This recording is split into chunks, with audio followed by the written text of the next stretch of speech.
bombs fell on Britain during World War II.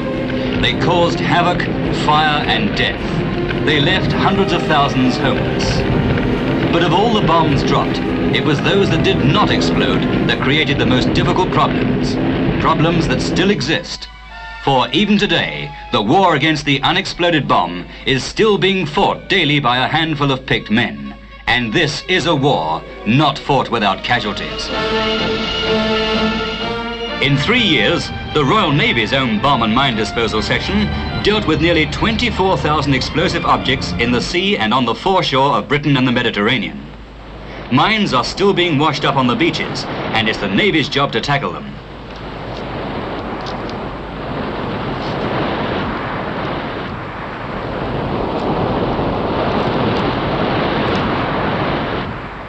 Corroded and barnacle encrusted from years in the sea, they can be tricky jobs. 39-year-old Lieutenant Charles Lawrence, MBE, from Tenby, South Wales, father of 4 children, has been on this work for 10 years.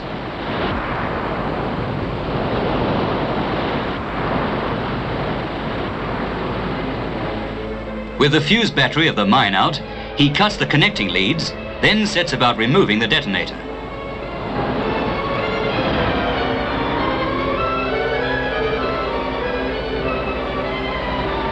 Since their formation in 1940, the Bomb Disposal Unit of the Royal Engineers has lost 397 men. All reports of suspected unexploded bombs on civilian property that come into Horsham are investigated by one of the Bomb Disposal Unit's teams. Pipes are sunk over the area and electrical detectors are lowered into the ground. If there's anything resembling a bomb down there, it'll be detected. When its position is fixed, the slow process of digging begins. These teams, working under bomb disposal sergeants, are civilians, many of them ex-prisoners of war.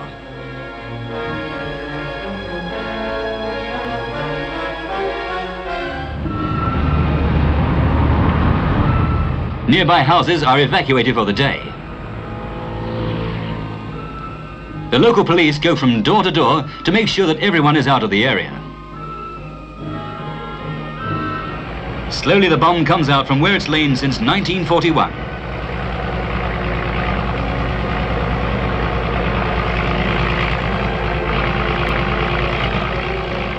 It's taken these 10 men 7 months to unearth it, at a cost of nearly £5,000.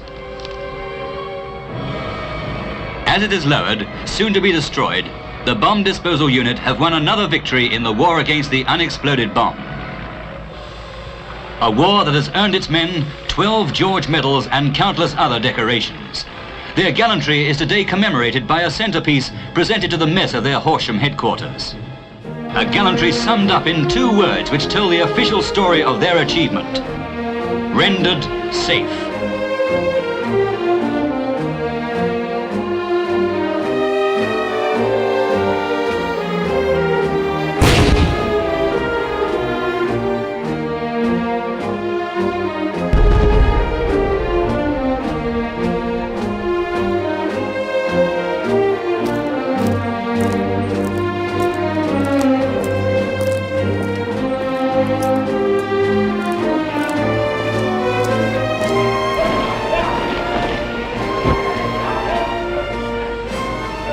Boy, look sharp!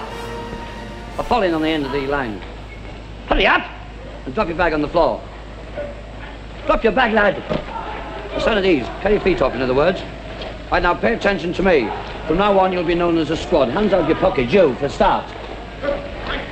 All right, we've got 12 weeks training ahead of us, and tomorrow we start. I expect you to work hard. Help me as much as you can. Is that clear? Work with him, he said. And he meant work. Right, regimental questions? Pay attention, though, the whole squad. Right, what's the full title of the regiment? You. Grand Guard, Sergeant. The full title of the regiment? I don't know, Sergeant. Well, you should know by now. Full title is the 1st or Grenadier Regiment of Foot Guards. Do you all understand? Sergeant! Foot guards. Well, we weren't up to much with our feet at first, but after a few weeks we began to look more like it. By the right! Quick march! Left, right, salute!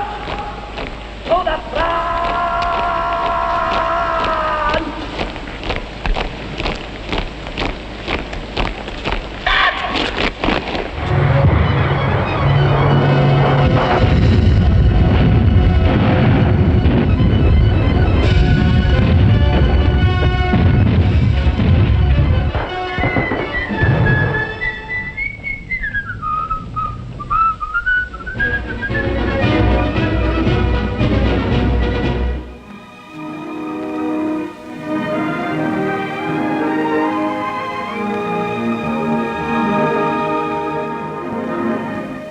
first job is always to take over from the day staff.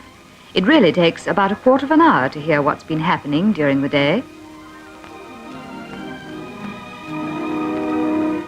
When you start working on the wards, your life becomes a succession of going on and off duty. Once you get used to the routine, it's not too bad, though. Nurses work much more reasonable hours now. Here we work a 45-hour week, and some hospitals don't do more than 44 hours. On the wards, there are so many things to do. Taking temperature, pulse and respiration, giving out medicines, and of course, making beds. There are more than 1,100 beds in our hospital group and about 800 nurses to make them. And when you come off duty, there's always the chance that somebody will be waiting for you in the nurses' home. Well, it's a nice place to wait, and a girl must change. And when we relax in our sitting room, we don't talk shop, much more likely shopping. And a nurse today has more money to shop with. I get a training allowance of £6 a week, though about half of that is taken for board and lodging. When I'm qualified, I shall get nearly £10 a week.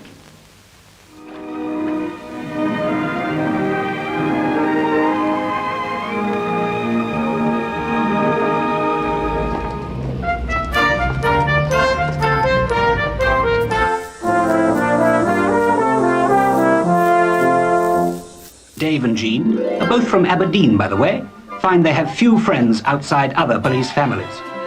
On the credit side, they have this modern 3-room flat, rent and rate free, security for Dave in his job, promotion prospects, pension, and a current take-home wage packet of about £18 per week.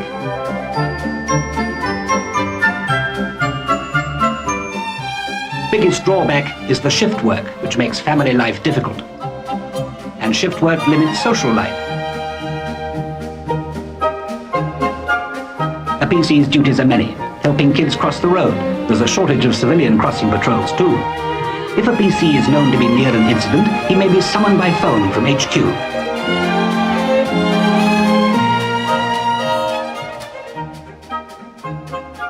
They see themselves not solely as crime busters, but as social engineers, helping us cope with the complex laws and regulations of our society.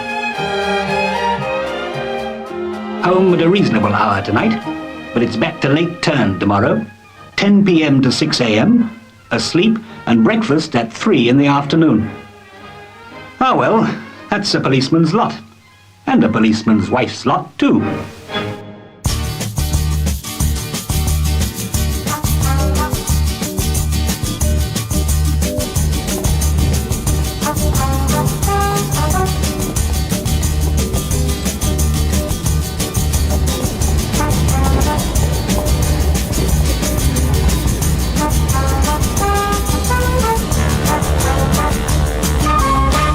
There are twice as many women as men among London's 1,200 traffic wardens, though outside London it's the other way round. Though there have been men wardens since 1960, the women didn't come on the scene till 4 years later. Most women wardens are married with families who are old enough to be left. There are fewer single girls, but it's rather a case of if the cap fits. Many are attracted by the hours, which can be made to fit in with home life. They work early and late shifts alternate weeks. Others go for the pay. Men and women alike get about £16 a week in central London and about £15 in the suburbs. Irene Harris is one of Britain's 5,000 traffic wardens. She's one of the girls who, in theory, no motorist loves, though more often than not she's a motorist's wife or girlfriend. I passed my course all right nearly 2 years ago, and I've been pounding the warden's beat ever since. You mightn't believe it, but we walk about 10 miles a day. Mind you, I like the life, even though my poor feet do ache all the time. Some things we have to do, like moving on a motorist who's trying to park on a double yellow line. I find women much easier than men to deal with. I often think how different it is on my beat in Soho when I'm off duty. Sometimes I get a chance to see it when we go up in our old car for a night out. I've had a parking ticket in my time before I was a warden.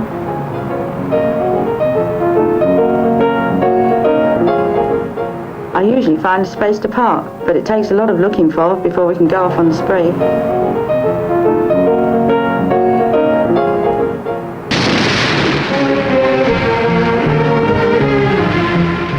There are less than 4,000 sweeps in the country, which makes it a pretty exclusive calling. Skillful and resilient, the sweep adapts his technique to the demands of a modern age. In the 19th century, small boys or even girls were shoved up inside chimneys to clean them, and it took a public outcry to put an end to the practice.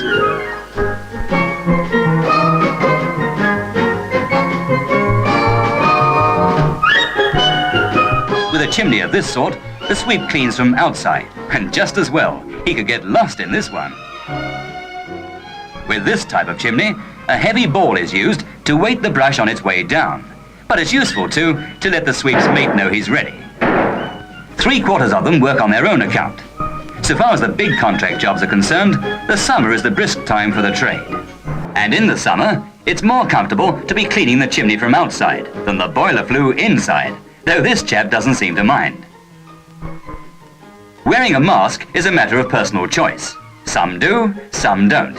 This is no sort of job for a man with claustrophobia.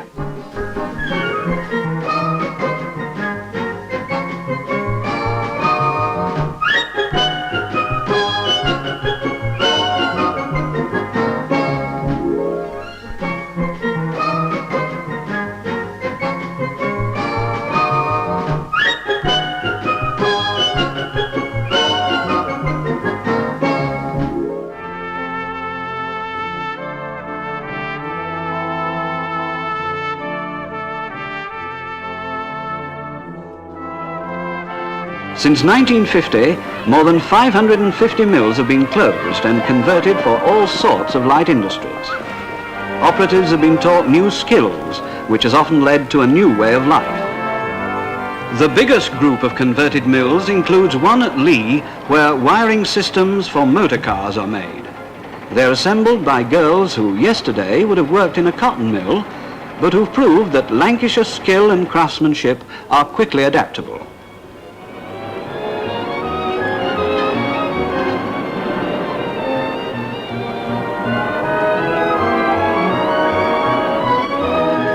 Most of the mills which still produce cotton have brought their equipment and conditions of work up to date, like this 100-year-old mill at Hyde, just over the Cheshire border, which used to employ about 3,000 operatives, and today, with vastly increased production, still needs 2,400 to keep the modern machines running.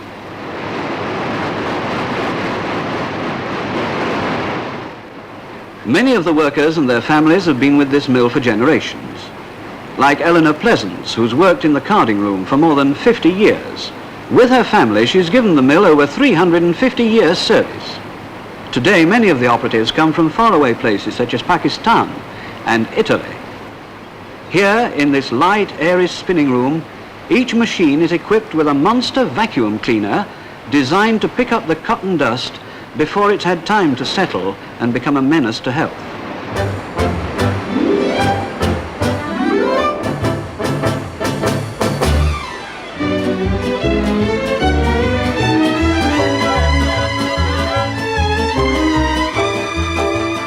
More mechanization means more safety precautions to be enforced.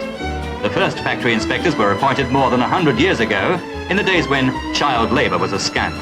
Today, there are nearly 500 factory inspectors in Britain, and one of their main jobs is to see that safety regulations are observed.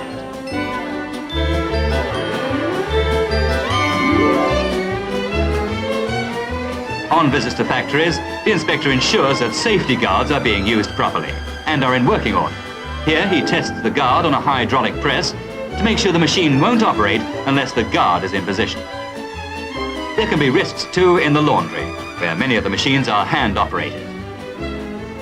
This ironing machine should stop if a hand touches the safety guard, and there must be no space in which fingers can get caught. The first woman inspector was appointed more than 72 years ago. Today, there are 56 of them. The mechanical presser is made so that it'll not start up unless 2 buttons are pressed at the same time.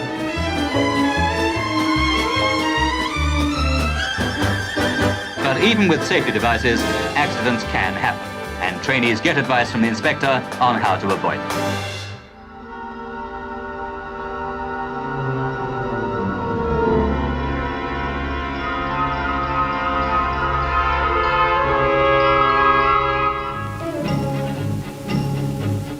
the time, top priority is safety and more safety. Boilermen put on their protective clothing. It's all rather like the old ammunition factories, where a man takes 999 extra precautions to make sure he doesn't come undone on the one chance in 1,000, or 1,000,000. And in this case, he needs a lifeline.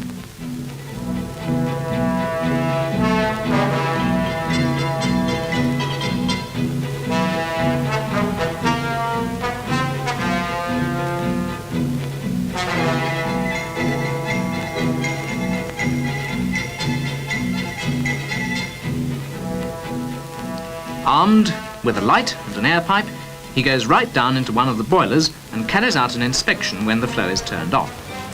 The water and the steam have anyway never been in touch with anything from the reactor and are perfectly safe. The gas, which goes round in a cycle of its own, could be radioactive, so although it's never likely to reach him, the man is protected. When he's finished his stint, he gets out of the gear, he limbers up.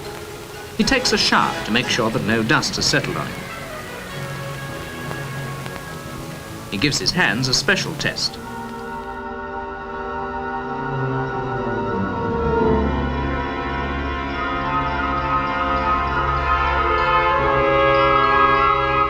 In cells with massive concrete walls 5 foot 6 inches thick, heavily radiated materials are checked by mechanical hands.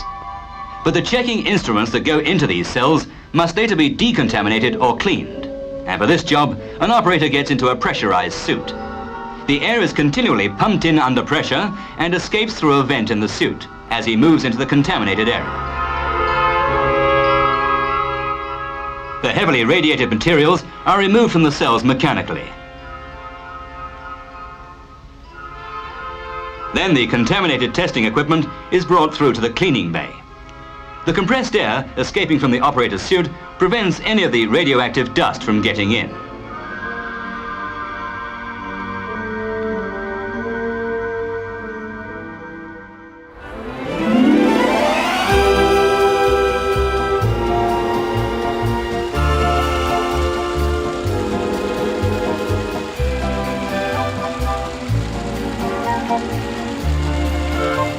"5,000 people work in this building. If they all arrived at once, it would mean chaos, so staff arrivals are staggered.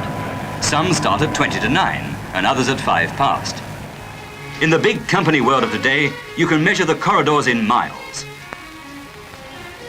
and the office lighting in lumens to give just the right amount without glare at desk level, as here in the typing pool, where mechanization has moved in with the girls. The whole building is also linked for mail deliveries. There's an automatic dispatch system with receiving points on all floors linked to the post room. You address the container by dialing a combination, a code of letters and numbers. And away it goes on compressed air to any one of 44 stations serving hundreds of offices.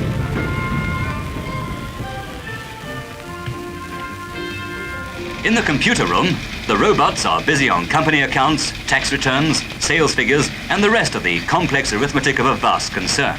They are also wages clerks working out salaries and wages, deductions, and take-home pay, and they don't make mistakes.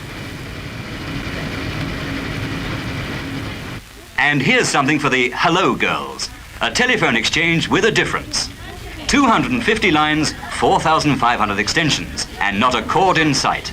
It's one of the most up-to-date in the world, with the girls tapping keys to put you through. For the 19 operators, 15-minute breaks every 2 to 2.5 hours, and a rest room where the only numbers are pretty ones. They've got their own help-yourself restaurants, serving 3-course lunches free on the firm.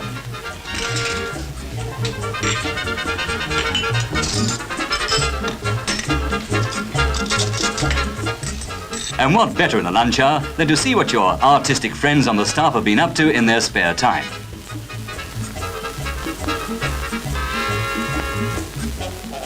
Or to take a dip in the office pool. Wendy's a member of the staff swimming club and uses the pool often. It's built to international standards and has a spectators gallery and electronic race timing equipment.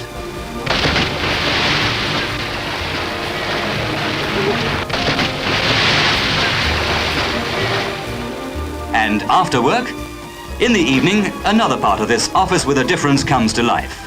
The recreation area. It's all part of a plan, encouraged by the local authority, to make sure the neighbourhood doesn't become just a dead place after office hours. Here you'll find nearly every sport in the book, and it all helps, of course, to keep a healthy, efficient staff.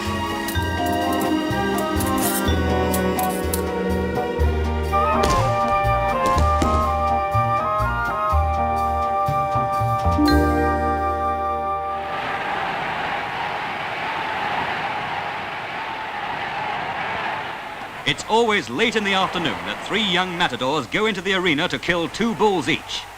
Theirs is a profession with the highest death rate in the world and some of the richest rewards. A profession that only the Spanish temperament can master. At least, that's what Spaniards said before a young Englishman named Vincent Hitchcock came on the scene.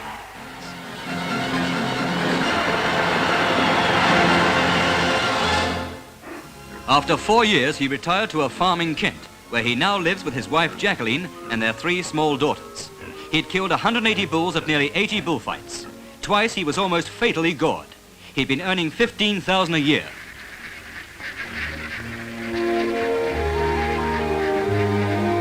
But as Jacqueline gave his matador's jacket an occasional airing, she wondered how long her husband would resist the call of the bull ring. Now, today at 31, Hitchcock is determined to make a comeback.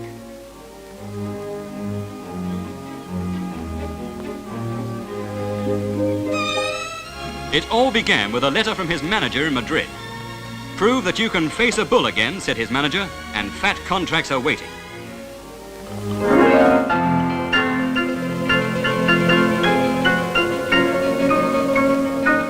Back in Madrid, El Inglés now has to face his Tienta. And often a fighting cow can be more dangerous than a bull, for she's usually been fought before, while a bull first sees the torero's cape in the bull ring. Under the eyes of the head cowboy, 2 cows and steers are herded into the corral.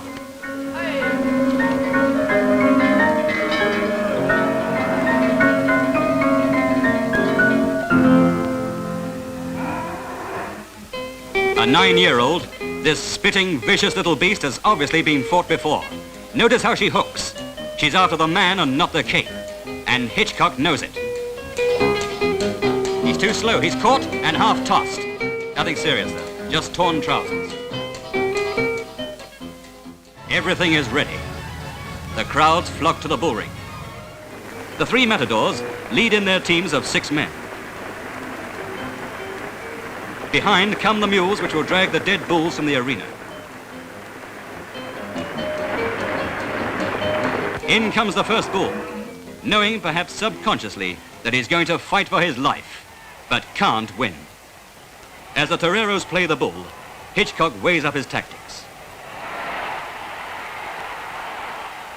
And now his time has come. Out he goes into the arena.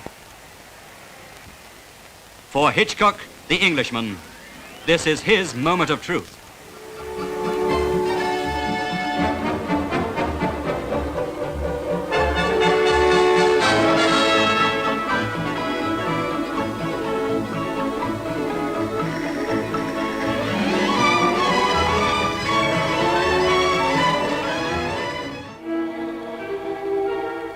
But perhaps the most exciting job is riding the Wall of Death.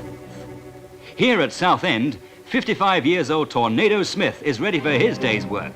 He's in the super tax class. His 2 assistants, 22 years old ex-shop assistant Irene Taplin and 24 years old ex-telephonist Yvonne Stagg, get their machines going for a warming up session. First, it's the 2 girls on the back and front of Tornado Smith's bike. Perfect balance is essential. Yes, it needs tremendous concentration, split-second timing, and a highly critical control of speed to keep these bikes going. It's sheer skill, learnt the hard way, from hours and hours of practice. Round and round they go, turning, twisting, never time for second thoughts. Well, there's a lot to be said for exciting jobs, providing, of course, that you never get bored with the thrills.